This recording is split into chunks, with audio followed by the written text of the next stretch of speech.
بسم اللہ الرحمن الرحیم۔ میرے نصیب سے میرے شوہر لاکھوں کما رہا تھا۔ 3 سال سے ہماری شادی شدہ زندگی چل رہی تھی اور گھر میں ساس ایک ٹانگ سے معذور تھیں۔ شروع میں سب ٹھیک تھا، مگر جب ساس کے علاج پر زیادہ پیسے خرچ ہونے لگے تو میں نے دل میں یہ بات بٹھا لی کہ یہ خرچہ فضول ہے۔ میں نے شوہر کو سمجھانا شروع کیا کہ ملازم رکھنے کی ضرورت نہیں، اور آہستہ آہستہ باتوں میں اسے اس بات پر آمادہ کر لیا کہ سارے کام ساس سے ہی کروائے جائیں۔ حالانکہ وہ معذور تھیں اور تکلیف میں بھی گھر کے کام کرتی رہتی تھیں۔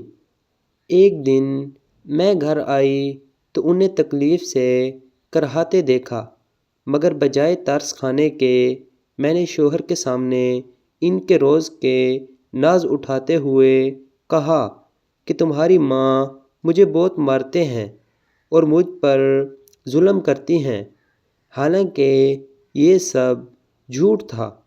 یہ سن کر شوہر نے ایک نہ سنی اور غصے میں آ کر اپنی ماں کو گھر سے نکال کر اپنی غریب بہنوں کے حوالے کر دیا۔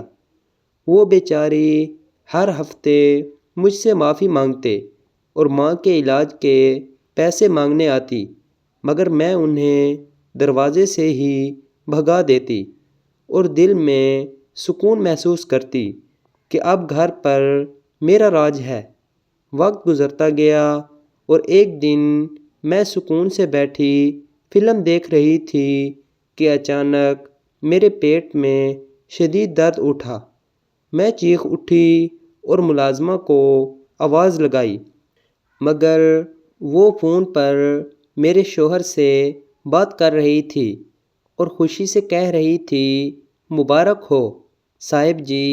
میں درد سے تڑپتی زمین پر بیٹھی تھی اور اسی لمحے میرے اپنے الفاظ میرے کانوں میں گونجنے لگے، کیونکہ جس ماں کو میں نے بوجھ سمجھا اور گھر سے نکلوا دیا تھا، آج میں خود اس کی دعا کی محتاج تھی۔